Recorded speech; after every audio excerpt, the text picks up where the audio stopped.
Praise God. Ngayong gabi, tayo po'y dadako na, amen, sa pinakamahalagang gawain na ang salita ng Diyos. Ang pangangaral ng salita ng Diyos. Amen. Sa inyo pong mga dalang Bible, Genesis chapter 22. Amen. Genesis chapter 22. Meron pong isang totoong kwento.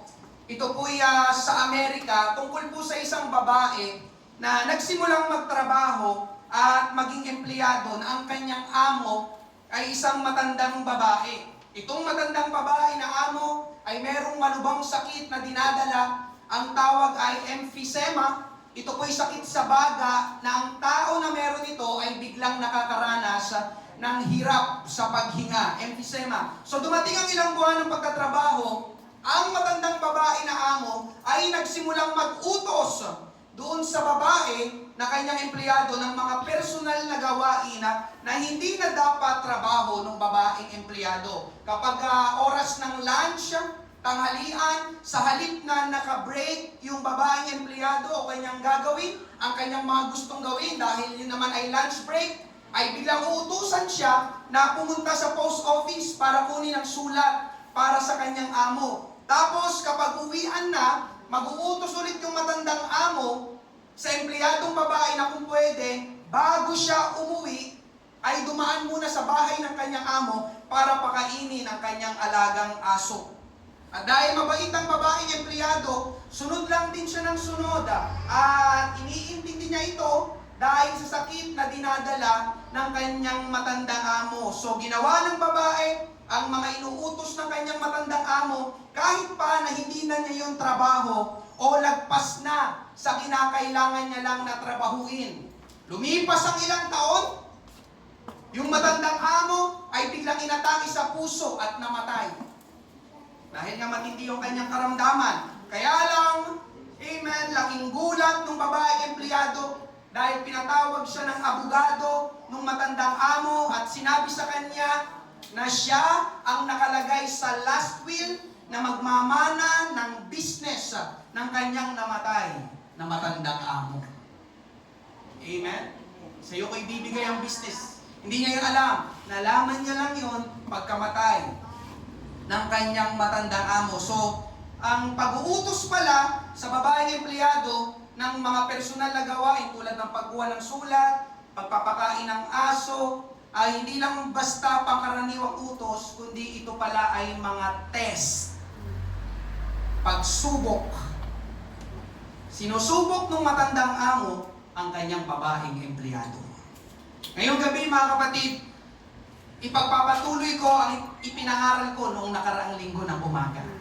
Dito ako dinadala ng ating Panginoon. Nangaral ako, Defining Life on Earth, noong nakaraang Sunday. Paglalarawan, pagpapakahulugan ng buhay dito sa mundo. At yung first point doon ay patungkol sa pagsubok.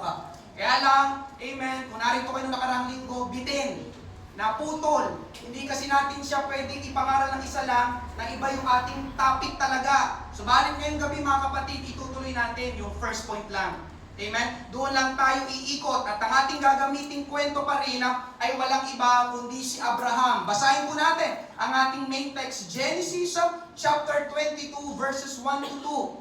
Pagkatapos ng mga bagay na ito, sinubok ng Diyos si Abraham at sinabi sa kanya, Abraham, at sinabi niya, narito ako. At kanyang sinabi, kunin mo ngayon ang iyong anak, ang iyong kaisa-isang anak na si Isaac, na iyong minamahal, at pumunta ka sa lupain ng Moriah. Ialay mo siya bilang handog na susunugin sa itaas ng isa sa mga bundok na aking sasabihin sa iyo. Pagpalain ng Diyos ang pagkabasa ng kanyang salita. Tayo po'y sumandaling manalangin. Panginoong Diyos, aming Amang Banal, marami pong salamat sa mga mananampalataya na kasama ko ngayong gabi, O Diyos. Narito, Panginoon, na kanilang pinili ang sumamba sa iyo. Pinili, Panginoon, na mag-aral at makinig ng iyong salita. Huwag mo po kaming bigyuin. Ngayong gabi, O Diyos, ikaw ang magpakahayag, Panginoon, magbigay ng kaunawaan, O Diyos, sa paksa at mensahe ng pangangaral ng iyong salita. Ngayong gabi, lalabas kami, Panginoon, Meron kaming natutunan. Lalabas kami, Panginoon, na kami yung pinagtagumpay. Lalabas kami, Panginoon Diyos, na kami ay yung pinagpala, Panginoon, pinagalinga. Marami pong salamat, O Diyos. Tulungan mo po kami, Panginoon Diyos, patungkol sa usapin na ito ng pagsubok. Ito pong aming panalangin sa pangalan ni Jesus. Lahat ay magsabi na Amen. Praise God. Palakpakan natin ang ating Panginoon. Praise God. Mga ngaral po ko ngayong gabi, life is a test. Life is a test. Ang buhay ay isang pagsubok.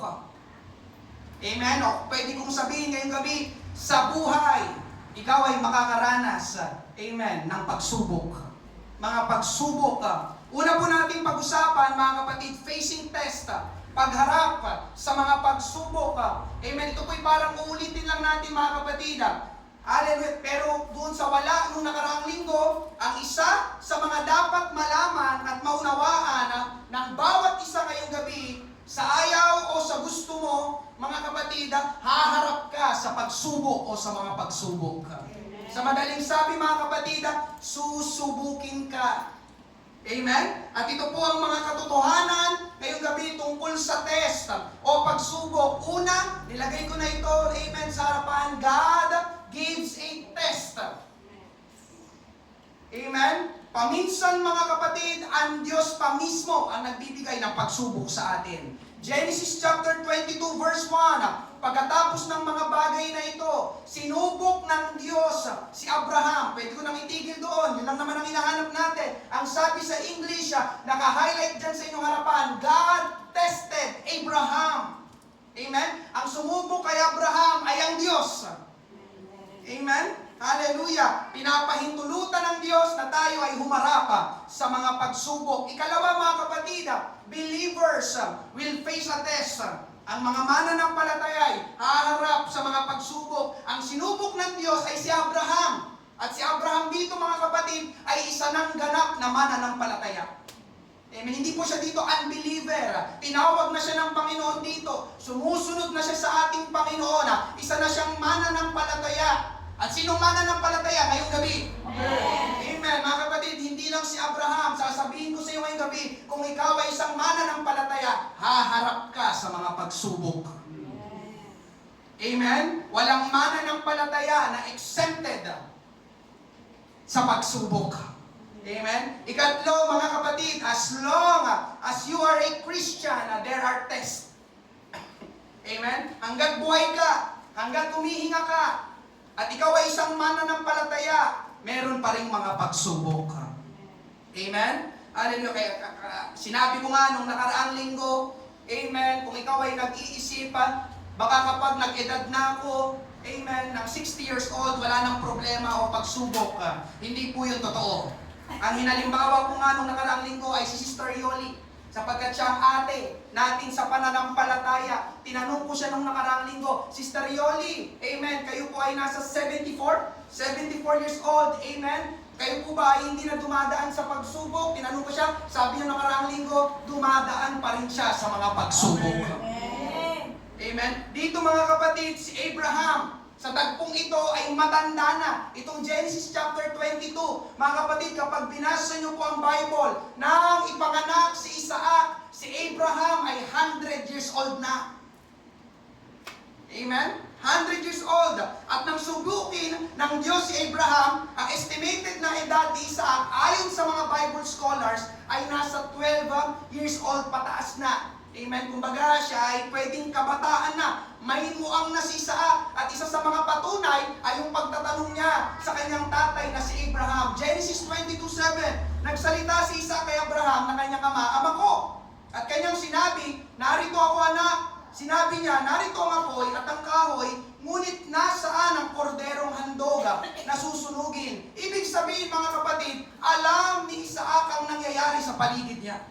Alam ni Isaac kung paanong maghandog. Amen. Kaya nang makita niya, nandito ang apoy, nandito ang kahoy, pero nasaan ang handog na susunugin? Amen. Alam ni Isaac, nagtanong siya sa kanyang tatay. Amen po ba? So, ay ibig sabihin, mga kapatid, dito, 100 years old si Abraham nang ipanganak si Isaac, tapos sabihin natin makalipas ang 12 years, 112 years old na si Abraham. Di ba sana mga kapatid, pwede nating sabihin, matanda na si Abraham, baka pwedeng pahinga na siya sa pagsubok. Pero dito mga kapatid, sabihin lang natin na estimated, 112 years old si Abraham, pero sinubok pa rin siya ng Diyos. Amen? Kaya hanggat ikaw ay humihinga, mga kapatid, at ikaw ay isang mananampalataya, haharap ka pa rin sa mga pagsubok. Hindi aalisin ng iyong edad, ng tagal mo sa church, ng tagal mo na pagiging mananampalataya ang pagharap sa pagsubok. Amen po ba? Amen. Ika-apat mga kapatid, test can be in a different form. Ang mga pagsubok ay nasa iba't ibang anyo. Sa kaso ni Abraham, ang pagsubok sa kanya ay may kinalaman sa paghahandog o pagbibigay, offering. Amen? Ihandog mo ang iyong anak. Amen? Hindi lang test of offering, kundi test of obedience. Ihandog mo ang iyong anak, susunod kaya si Abraham? Amen? Sa ating din mga kapatid, iba't ibang uri ng pagsubok ang ating makakaharap. Amen? Nandiyan ang pagsubok sa pera. Nandiyan ang pagsubok sa relasyon. Nandiyan ang pagsubok kung anong uunahin mo, priority. Nandiyan ang pagsubok sa iyong katapatan, fidelity. Nandiyan ang pagsubok sa iyong pananampalataya. Nandiyan ang pagsubok sa iyong morality. Amen po ba? Lahat ng nabanggit mga kapatid ay pwedeng makaharap ng isang mananampalataya. At ang mga pagsubok ay pwedeng sa itsura ng pagkakataon, opportunity. Pwedeng sa itsura ng problema. Pwedeng sa itsura ng pressure. Amen? Hallelujah. Mamaya mga kapatid, dadaanan natin ito. Ikalima, hallelujah, tests are not that easy. Ang mga pagsubok ay hindi ganon kadali. Ang pagsubok kay Abraham, Genesis chapter 22 verse 2, at kanyang sinabi, kunin mo ngayon ang iyong anak, ang iyong kaisa-isang anak na si Isaac na iyong minamahal, at pumunta ka sa lupain ng Moriah. Ialay mo siya bilang handog na susunugin sa itaas ng isa sa mga bundok na aking sasabihin sa iyo. Sinabi ng Diyos kay Abraham, Abraham, ihandog mo ang iyong anak na si Isaac. Sino si Isaac? Sabi sa binasa natin, kaisa-isa at minamahal na anak ni Abraham. Isa na lang mga kapatid, gusto pang kunin ng Diyos kay Abraham. Madali ba yon? Hindi. Amen? Amen? Baka pwedeng sabihin ni Abraham, baka lang naman, di ba? Lord, Panginoon, bakit si Isaac? Bakit hindi na lang yung asawa ko si Sarah? Total, matanda na rin naman siya. Mga asawang lalaki, wag. Amen? Asawa niyo pa rin yan. Amen po ba? Amen. Di ba? Amen, Lord. Di ba? Bakit si Isaac? Para kay Abraham dito mga kapatid, hallelujah, hindi madali ang pagsubok sa kanya ng Diyos. Ha? Iba Panginoon, nangako ka? Bibigyan mo ko ng anak? Tapos ngayon, bigla mong kukunin? Amen po ba? Amen? Sino po dito nahirapan ka na sa pagsubok ng Panginoon? That's normal. Amen? May narinig pa nga ako nung nakaraang Sunday, di ba? Nung tinanong ko sa Storioli, Storioli, hindi na po ba kayo nagkakaproblema? Sabi ni Storioli, amen. Pastor, nadadagdagan pa nga, gumagrabe pa nga. Pero mo, di ba? Dapat habang tumatagal ka, dapat numinipis, di ba? Dumadali yung mga pagsubok. Lord, bakit gano'n? Kung kailan ako tumatagal, bakit parang pahirap kata ng pahirap yung mga pagsubok? Amen po ba? Amen. Amen. Ika-anim, mga kapatid, test can be repeated. Ang mga pagsubok ay nauulit. Repeated. Hindi ibig sabihin na natapos mo na ang isang pagsubok ay hindi mo na dadaanan ang pagsubok na yon. Paminsan, mga kapatid, ang pagsubok ay pwedeng maulit. Tama po ba? Amen. Hindi ibig sabihin, ay, nadaanan ko ng pagsubok na ito. Never ko na itong madadaanan. No. Amen. Ilang beses, inutusan ng Diyos si Abraham. Pero yung pag-uutos ng Diyos, amen, ang pag-uutos ng Diyos ay palaging test of obedience kay Abraham. Genesis 12:1. Amen. Ito ang kauna-unahang pagtawag ng Diyos kay Abraham. Sinabi ng Panginoon kay Abraham, umalis ka sa iyong lupain, sa iyong mga kamag-anak, sa bahay ng iyong ama, at pumunta ka sa lupain, ituturo ko sa iyo. Inutusan ng Diyos si Abraham. Amen. Test of obedience. Salamat sa Panginoon, sumunod siya. Dito ay wala pang anak si Abraham. Wala pa si Isaac dito. Pero nga, pagdating sa ating main text, Genesis chapter 22, verse 2, at kanyang sinabi, kunin mo ngayon ang iyong anak, ang iyong kaisa-isang anak na si Isaac, na iyong minamahal, at pumunta ka sa lupain ng Moriah, ialay mo siya bilang handog na susunugin sa itaas ng isa sa mga bundok na aking sasabihin sa iyo. Anong nakikita natin dito mga kapatid? Inutusan ulit ng Diyos si Abraham. Kanina inutusan niya, umalis ka sa iyong lupain dyan, Abraham. Pumunta ka sa lugar na ituturo ko sa iyo. Amen. Dito mga kapatid, inutusan siya ulit ng Diyos. Ang pinagkaiba lang, kanina wala pang anak si Abraham. Dito naman sa Genesis chapter 22, may anak na si Abraham. Pero ang test sa kanya, test of obedience ay naulit. Amen po ba? Amen. Hallelujah. Test can be repeated. Ikapito mga kapatid, amen. God will not tell the reasons for the test. God will not tell the reasons for the test. Noong subukin ng Diyos si Abraham, hindi sinabi ng Diyos ang dahilan at ang magiging resulta bakit niya sinubok si Abraham. Amen? Hallelujah. Genesis chapter 22 verses 2 to 3, at kanyang sinabi, kunin mo ngayon ang iyong anak, ang iyong kaisa-isang anak na si Isaac, na iyong minamahal, at pumunta ka sa lupain ng Moriah, ialay mo siya bilang handog na susunugin sa itaas ng isa sa mga bundok na aking sasabihin sa iyo. Verse 3, si Abraham ay maagang bumangon at inihanda ang kanyang asno. May nakita po ba kayo mga kapatid? May nabasa ba kayo mga kapatid na sinabi ng Diyos ang dahilan bakit niya sinusubok si Abraham? May nabasa ba kayo mga kapatid na sinabi na ng Diyos ang magiging kahinatnan, ang magiging resulta, bakit niya sinusubok si Abraham? Abraham, uutusan kita ngayon, susubukin kita ngayon. Amen? Ito isang malaking pagsubok, kaya siguraduhin mo na tama ang iyong gagawin. Sapagkat kapag naging tama ang iyong gagawin, ito ang mangyayari. Amen? Pagpapalain kita, di ba? Gagantipat. Mayroon ba ganun sinabi? Wala. Amen? Hallelujah. At yun mga kapatid, ang isa sa mga dahilan, bakit hindi madali ang humarap sa pagsubok.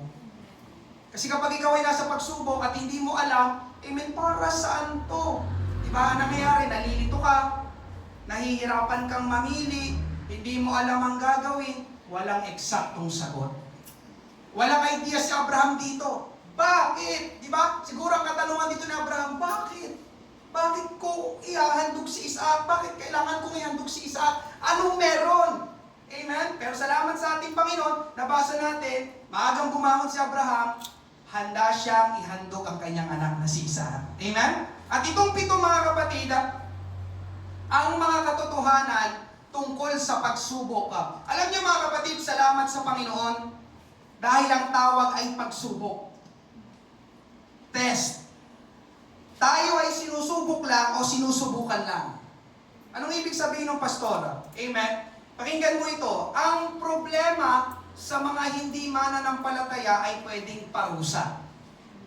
Ulitin ko, ang problema sa mga hindi mananampalataya pwedeng parusa. Nagkakaproblema sila, yun ay pwedeng resulta ng mga maling pagpapasya nila. Pero sa mga mananampalataya na katulad mo at katulad ko, ang problema ay hindi agad parusa, kundi ito ay pwedeng pagsubok. Amen? Kapag nagkakaproblema ka, huwag mong isipin agad, siguro pinaparusahan ako ng Panginoon. No! Amen? Baka sinusubukan ka ng Panginoon. Sa unbeliever, problems, amen, can be punishment. Bakit ako nakakaranas ng ganito? Pero sa mga mananampalataya na katulad mo, isa, amen. Sa mga pwede nating ipagpasalamat sa Panginoon, oh, hindi pala ito parusa, ito pala ay pwedeng pagsubok lang. Amen po ba? Amen. Magkaiba yon mga kapatid. Hallelujah. Nahihirapan tayo sa pagsubok. Amen po ba? Amen. Mga kapatid, si Abraham siguradong nahirapan din. Pero yun pala ay pagsubok sa kanya. Naunawaan po ba? Amen. Ikalawa mga kapatid, pag-usapan natin ngayong gabi, point of test. Ang punto ng pagsubok. Punto. Dahilan ng pagsubok. Salamat sa Panginoon, amen. Hallelujah. Sapagkat nung time ni Abraham, hindi niya alam bakit siya sinusubok ng Diyos. Pero ngayong gabi mga kapatid, salamat. Meron tayong Bible. Nakasulat ang kwento ni Abraham. Pwede natin pag-aralan at malalaman natin ngayong gabi kung bakit sinusubok ng Diyos si Abraham. Amen? Sinusubok tayo ng Diyos, mga kapatid, hindi dahil walang magawa ang Diyos. Amen po ba? Amen. Hindi lang dahil trip ng Diyos. O hindi lang dahil naboboring kasi ang Panginoon. Boring ako ngayon. Amen? Pagdiskitahan ko nga si Macaria.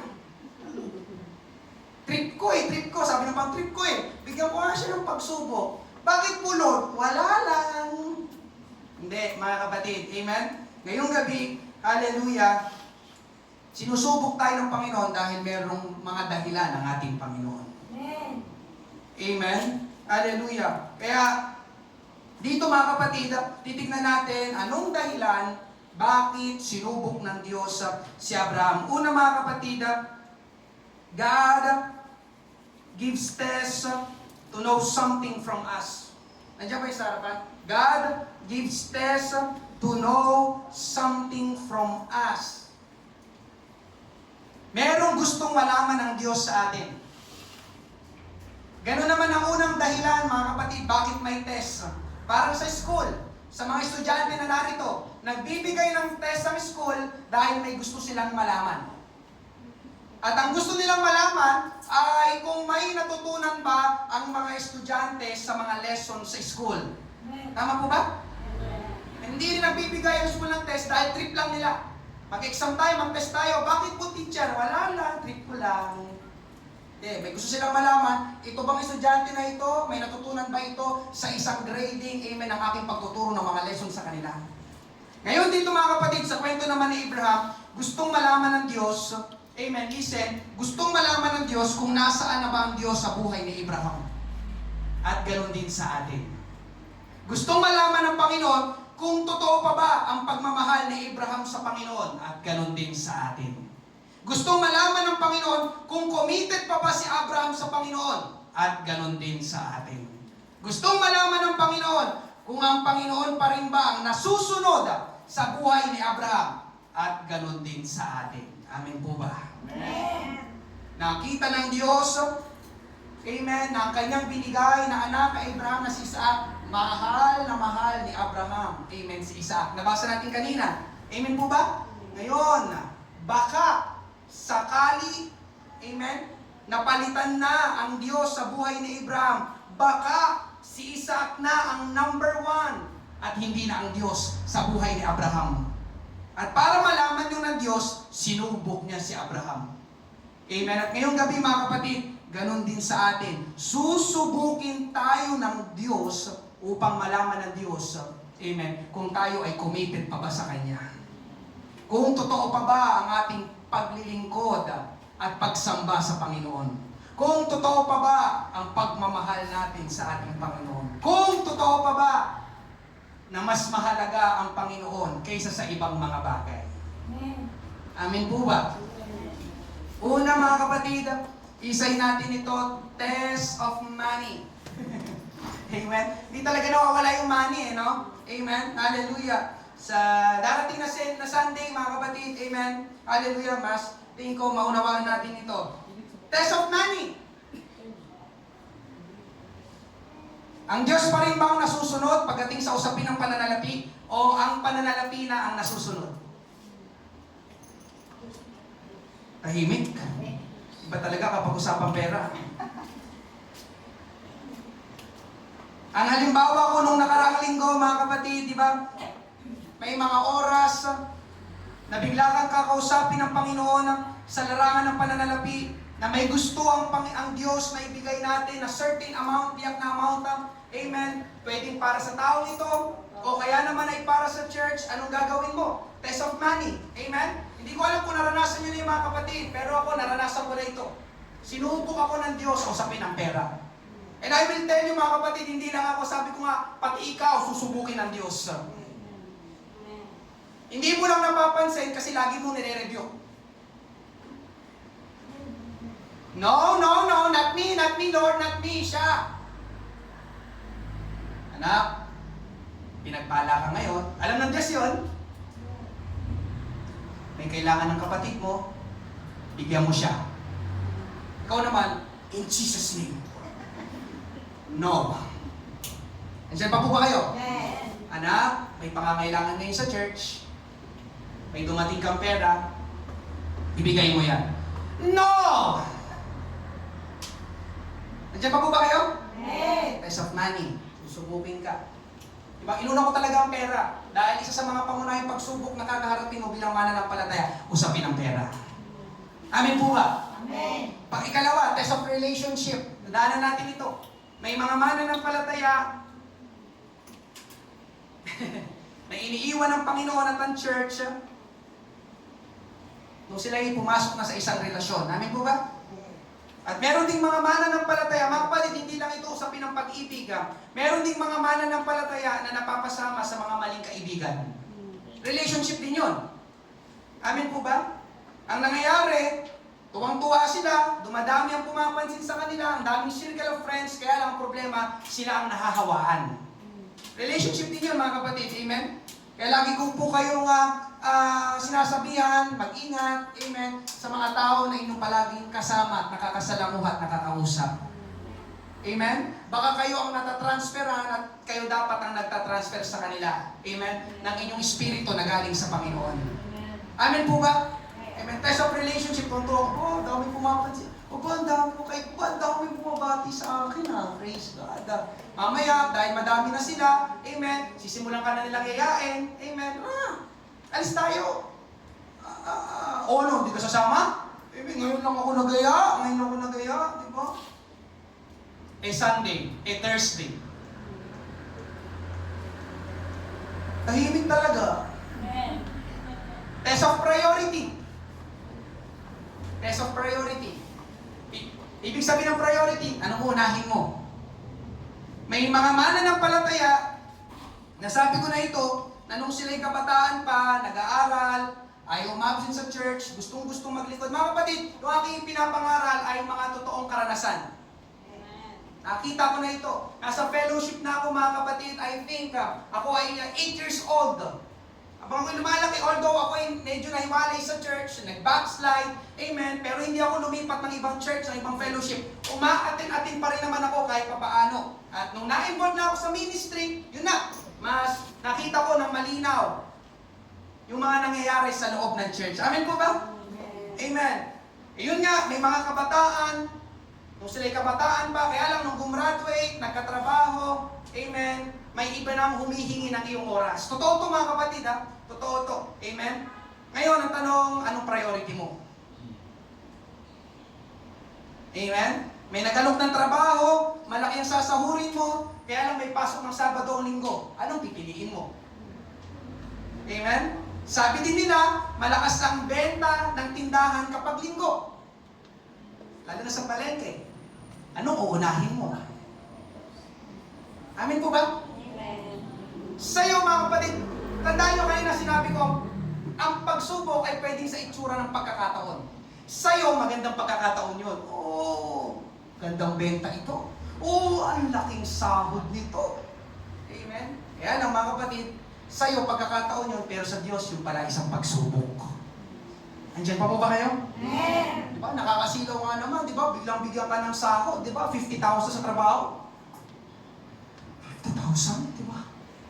Kaya lang, may pasok ka ng Sabado, may pasok ka ng Linggo. Bye-bye, church. Andiyan pa ba kayo? Amen. Amen? Pero sa Panginoon, yun ay pwedeng pagsubok. Susubukan ka ng Panginoon. Test of morality. Ang morality ay ano ang tama o mali. Nakalagay ba dyan? Hindi pa na nakalagay. Test of morality. Susubukin ka ng Panginoon. Susubukin ka kung gagawin mo pa rin ba ang tama. Listen, mga kapatid, lalo na kapag ikaw ay nag-iisa. Nandiyan pa po ba kayo? Amen. Habang nagsiselfone ka, lalo na sa mga lalaking narito, biglang may nag-pop up sa cellphone, nakahubad. Nangyayari ngayon, kahit sa cellphone ko minsan, may nagpa-pop up. Anong gagawin mo? Wala naman si pastor. At isa pa, solo na ako.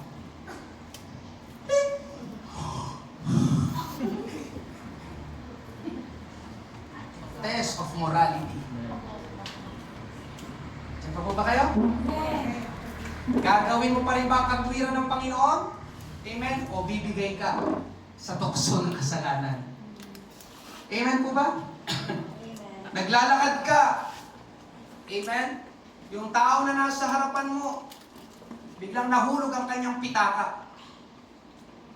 Nakita mo ang kapal. At isa pa, talagang gipit na gipit ka. Amen po ba? At walang ibang nakakita, kundi ikaw lang. Ikaw lang ang nasa likod. Dumidiretso na yung tao nasa harapan mo. Amen. Nakita mo yung wallet. Sakto, Lord. Answered prayer. Answered prayer. Amen. Nakita mo, may may-ari. Anong gagawin mo? Test of morality. Nandiyan ba kayo? Amen. Diba? Susubukin ka ng Panginoon. May gustong malaman ng Panginoon. Ako pa ba? Ang pipiliin ng anak kong ito? Gagawin pa rin ba niyang tama? Gagawin pa rin ba niyang katwiran? Amen po ba? Amen. Test of faith. Pagsubok sa pananampalataya. Amen? Alam na natin ito mga kapatid. Nagkaroon ng sakit ang mahal mo sa buhay. Biglang bumaba ang benta ng inyong tindahan. Anong gagawin mo? Hindi na muna ako dadalo sa church. Dadalo na lang ako kapag okay na mga nangyari. Amen? Para kapatid, totoo ito. May mga mananampalataya, hindi maganda nangyari sa kanila. Ang una nilang dinadamay ang church. Ano natin? Hindi. Kapag may problema ka mga kapatid, amen, ang dapat na unang lugar na puntahan mo, church. Amen po ba? Huwag ka lalayo sa Panginoon. Ang Panginoon nga kailangan mo eh. Amen po ba? Amen. Lalo na kapag ikaw ay nasa mga problema. Lalo na kapag ikaw ay sinusubok. Amen po ba? Amen. Diba? Hindi mo alam yung mga hindi magandang nangyayari. Yun nga mga kapatid eh. Kapag may hindi magandang nangyayari sa'yo, isipin mo agad, naku, baka pagsubok ito. Amen. Tama po ba? Amen. Hindi yung pinaparusaan ako ng Panginoon. Oh, baka sinusubok ka. Sinusubok ang pananampalataya mo. Sige nga, sige nga. Amen. Bibigay pa to, bibigay pa to. Yun na. Kung ano ng mga sinabi mo, nag-aalit ka na sa Panginoon. No? Amen? Test of fidelity. Ang fidelity mga kapatid, ibig sabihin ay faithfulness.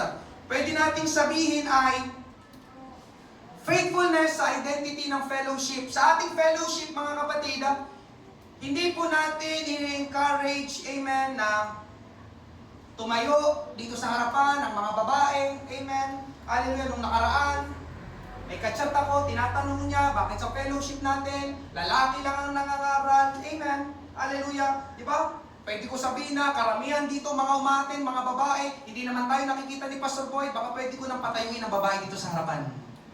Pero test of fidelity, no, faithfulness, mananatili ako sa identity ng ating fellowship. Amen po ba? At isa pa, hindi in-encourage sa ating fellowship ang pag-inom ng mga nakalalasing na inumin.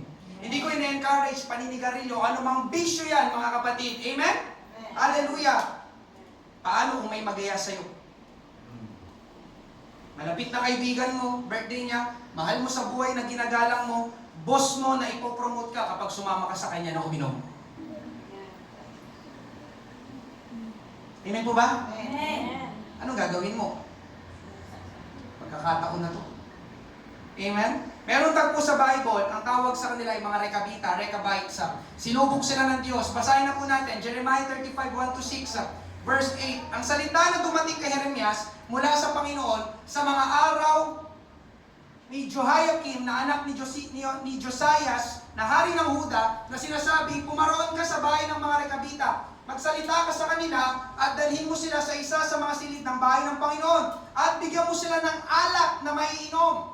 Verse 3, kaya't kinuha ko si Jaazanias na anak ni Jeremias, na anak ni Habasinias, ang kanyang mga kapatid na lalaki at lahat niyang mga anak na lalaki at ang buong sambahayan ng mga rekabita.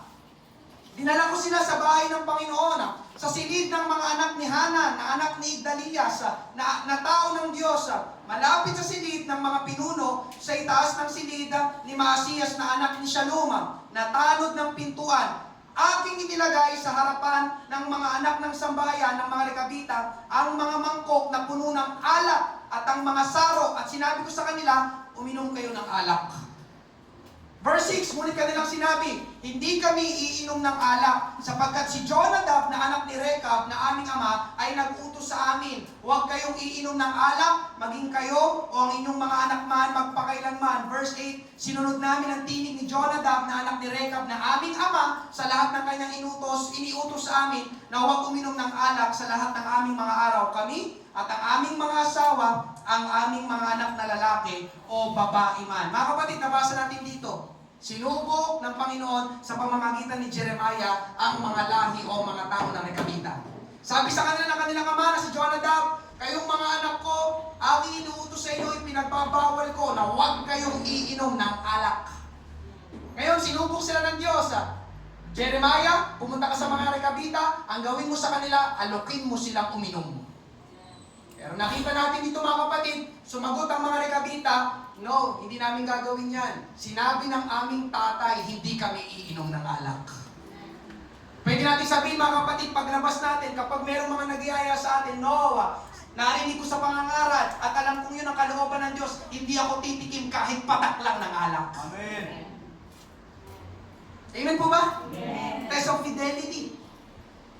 Amen po ba? So ito po ang unang point ng test, bakit tayo sinusubok? May gustong malaman ng Diyos sa atin. Ikalawa, God gives test to see if we can be trusted. Sinusubukan tayo ng Diyos kung tayo ba ay mapagkakatiwalaan.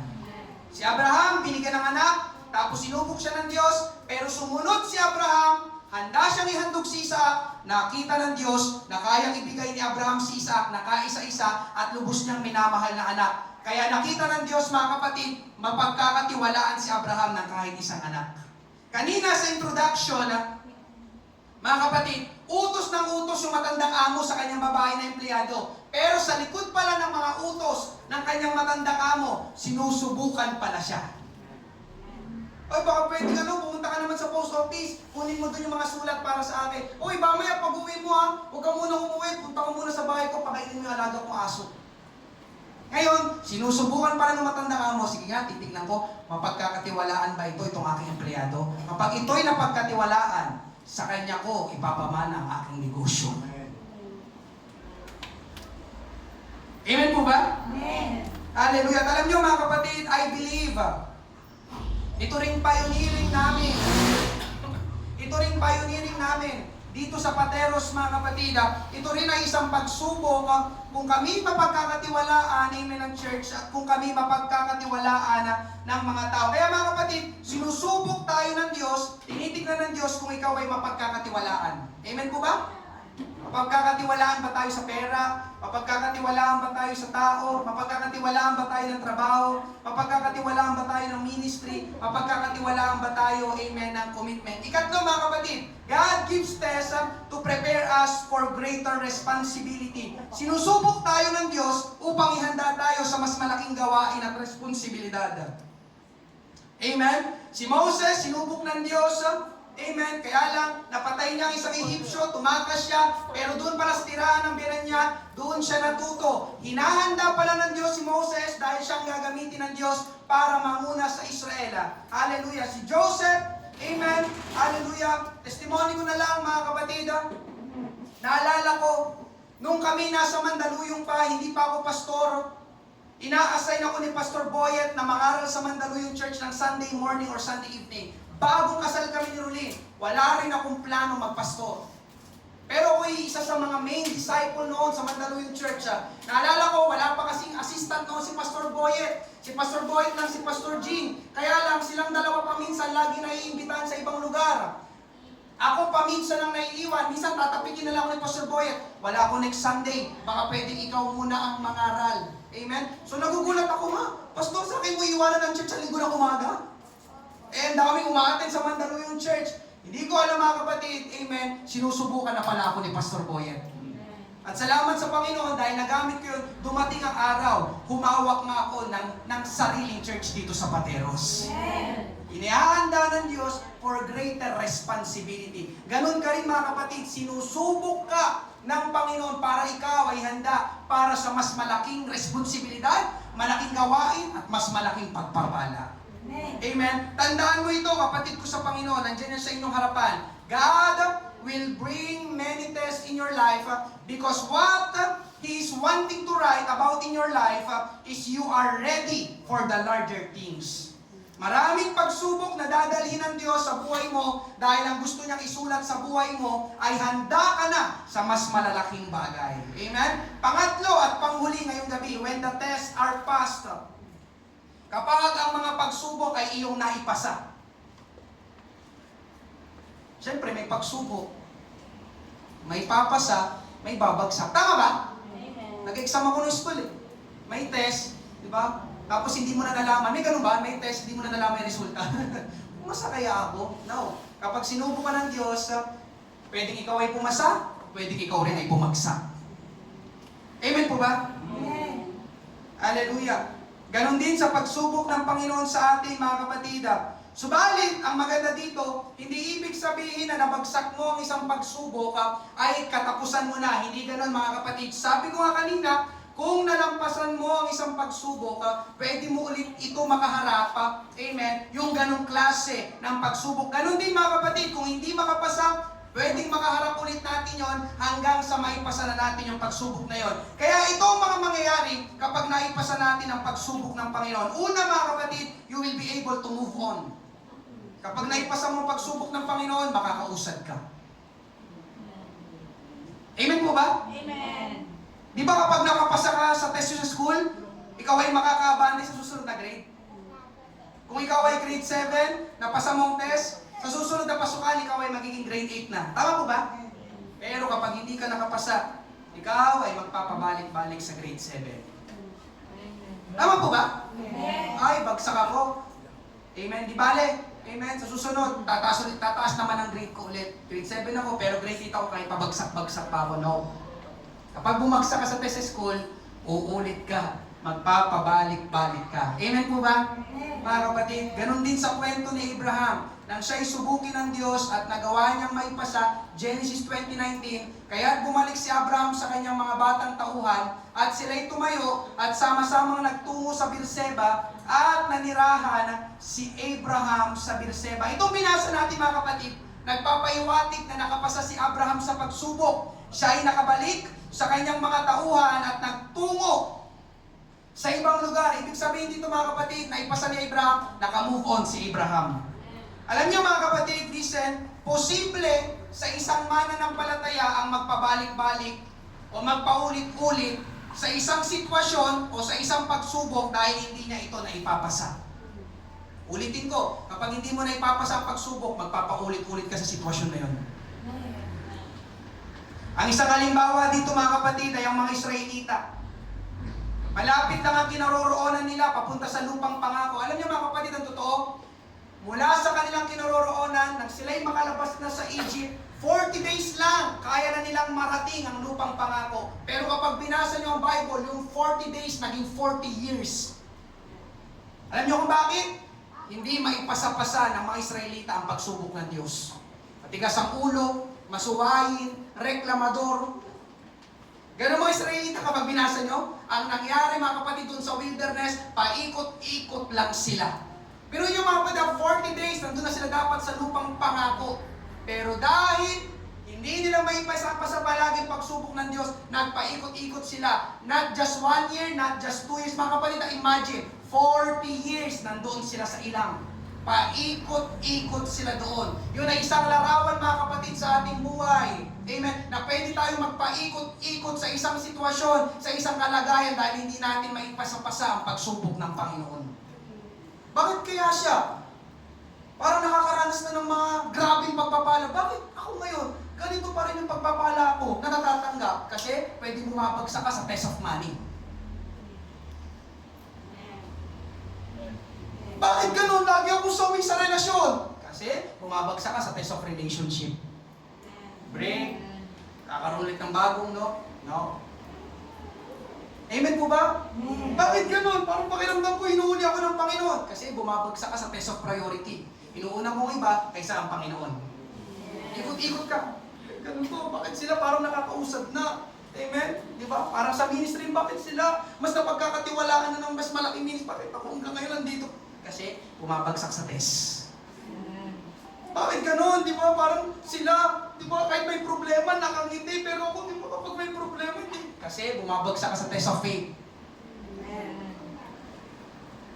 Amen po ba? Amen. Ikalawa, mga kapatid, na pagpapala ng Panginoon kapag nakapasa ka sa test, you will see God in new ways.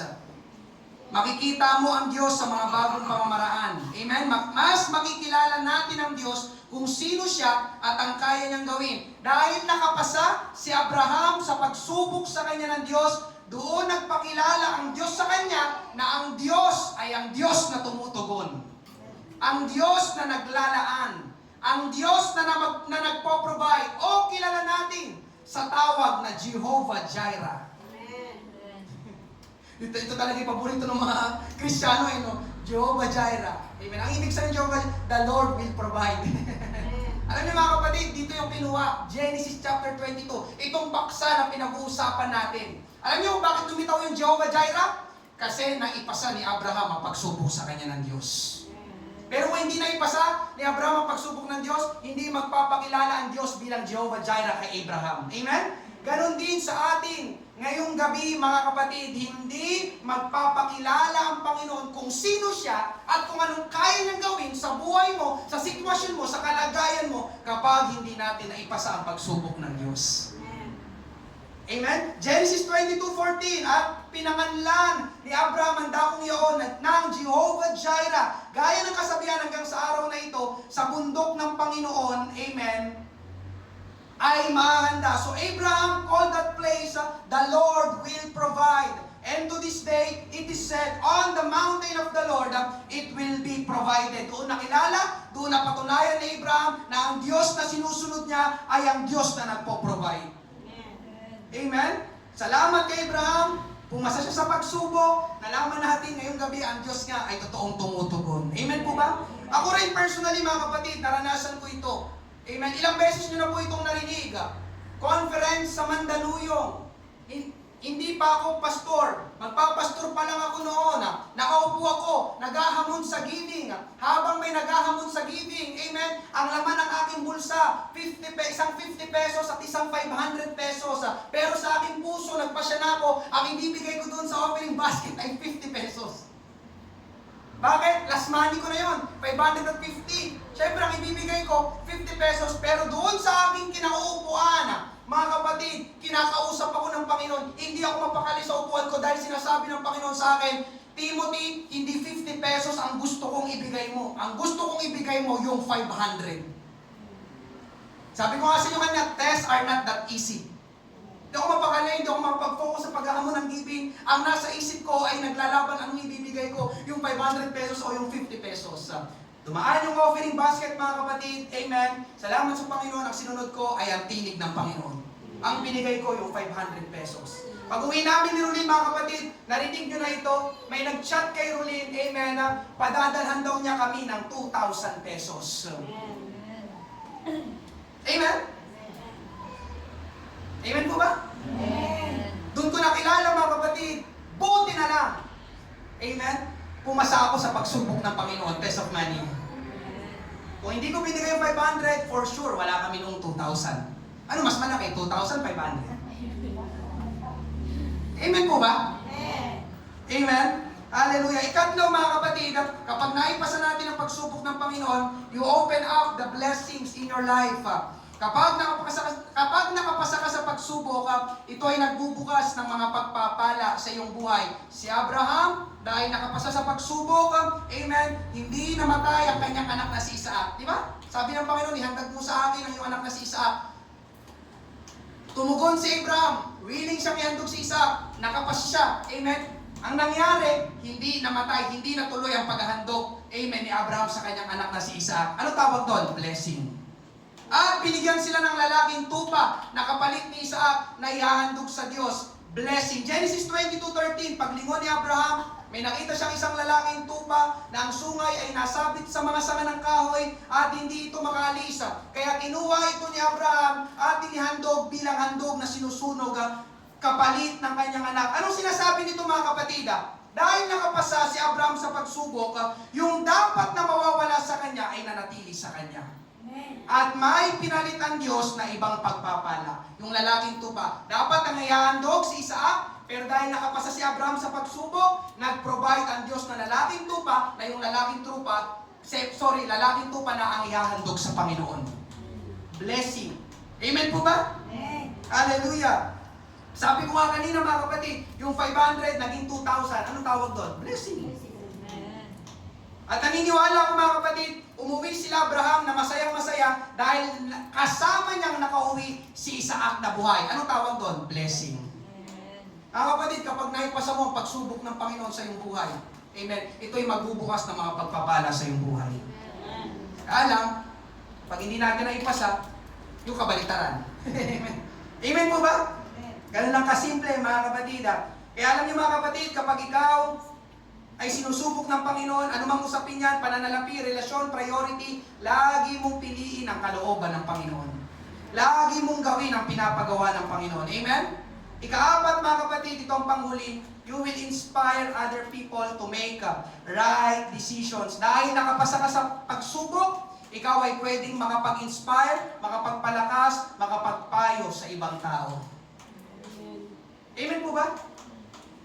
Dumaan ka sa pagsubok, nalampasan mo yung pagsubok na yon.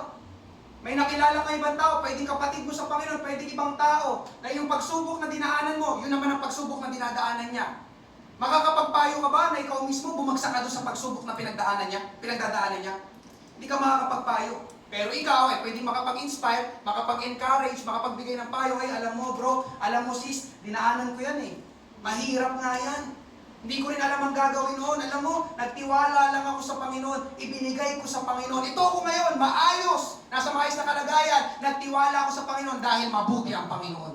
Alam mo, ikaw rin. Kaya mo yan. Hindi yan parusa. Sinusubo ka lang ng Panginoon. Magtiwala ka sa Kanya. Amen? May mas magandang plano ang Panginoon. Amen po ba? Amen. Ay, hindi ka makakapag-inspire kung hindi ka makakapasa sa mga pagsubok ng Panginoon. Amen? Hebrews chapter 11 verses 17 to 8.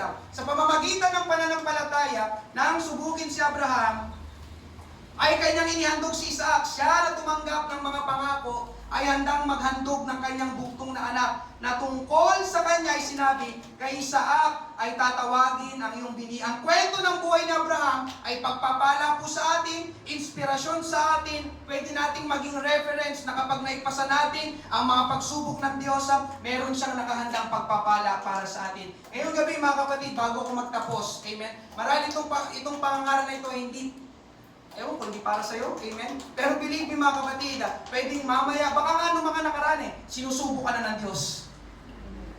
Amen? Sinusubo ka na ng Diyos, hindi mo lang gaano pinapansin kasi tumatanggi ka. No, hindi ko gagawin, no, hindi ko ibibigay. No. Pero mga kapatid, napakinggan mo ito, susubukin ka ng Diyos. May pagsubok.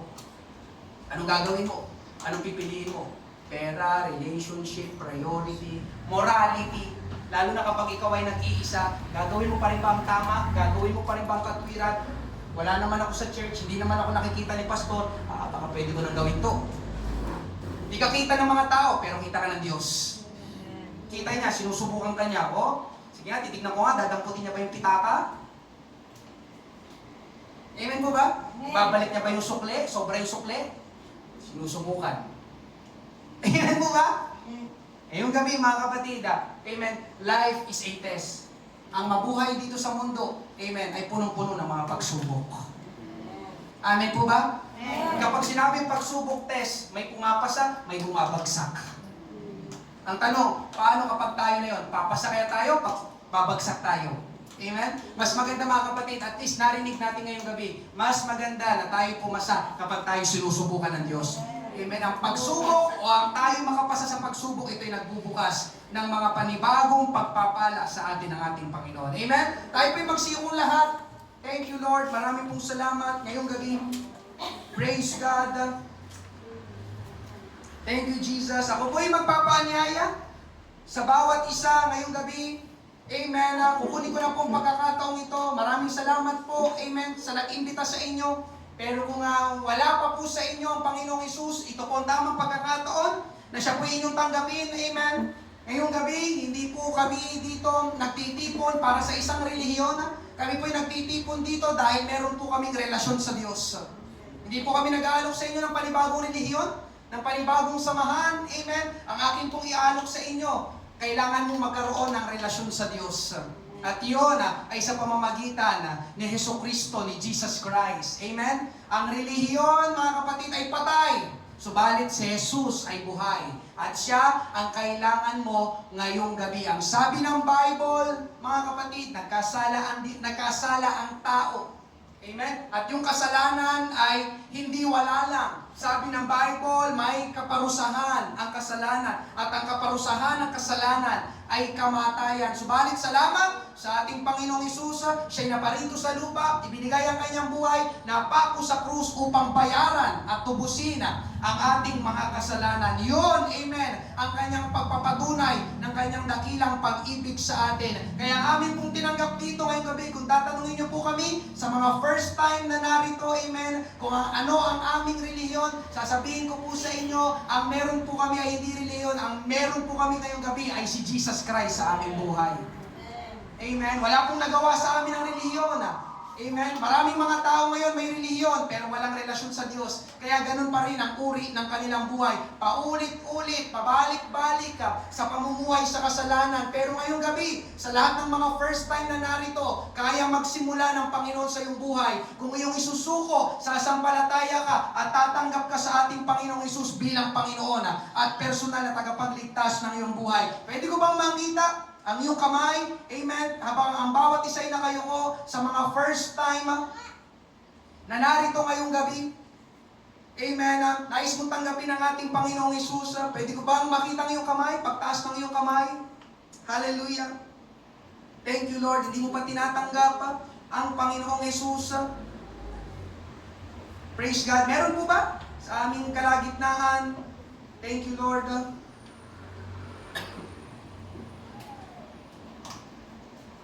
maganda po, amen. Sa mga nag-imbita, kausapin po natin ang ating mga naimbitahan. Baka hindi pa po nila tinatanggap ang ating Panginoong Hesus. Marahil sila po ay nahihiya. Amen.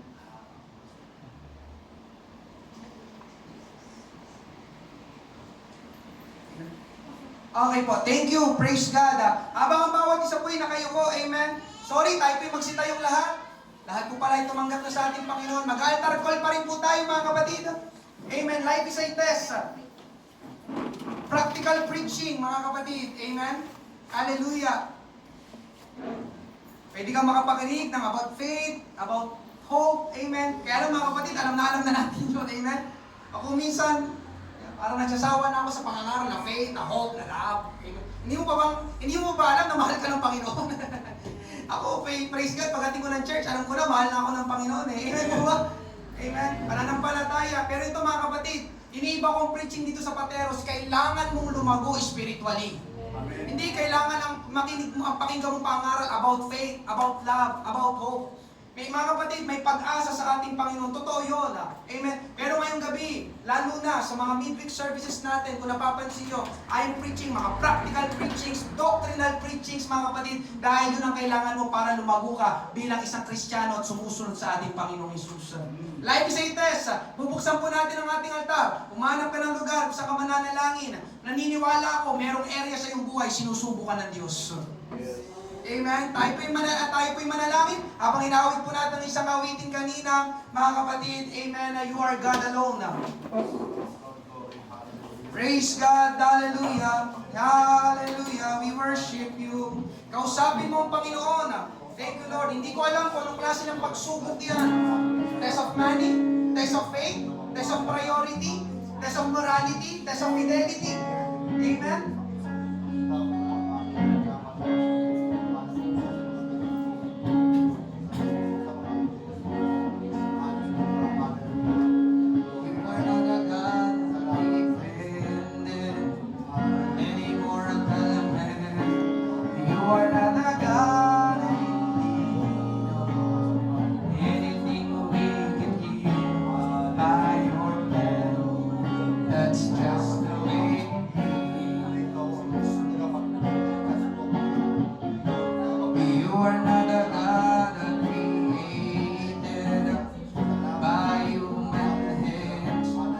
are not a God dependent on any more than a man. You are not a God in need of anything we can give by your plan. That's just the way it is. Before time began, you are on your throne. You are, Lord, mausap ka, Panginoon, sa iyong mga anak ngayong gabi. Tulungan mo sila, O Diyos, na sa mga pagsubok ay binibigay mo sila sa kanila. Magkaroon sila ng karunungan, magkaroon sila ng discernment, Panginoon. Piliin nila, Panginoon, kung anong nais mo na ipagawa sa kanila. Piliin nila ang kalooban mo, O Diyos. Hallelujah. Tayo po'y magsitayong lahat. None can contend. You're the only God whose name praise will never end. You're the only God who's worthy of everything we can give. You are God, that's just the way it is. You are God alone from before time began. You are on your throne. You are God alone, and right now, in the good times and bad, you are on your throne. You are God alone, unchangeable, unchangeable, unshakable, unstoppable. That's what you unchangeable, unchangeable, unshakable, unstoppable. That's what you. Sabay-sabay tayo. You are God alone.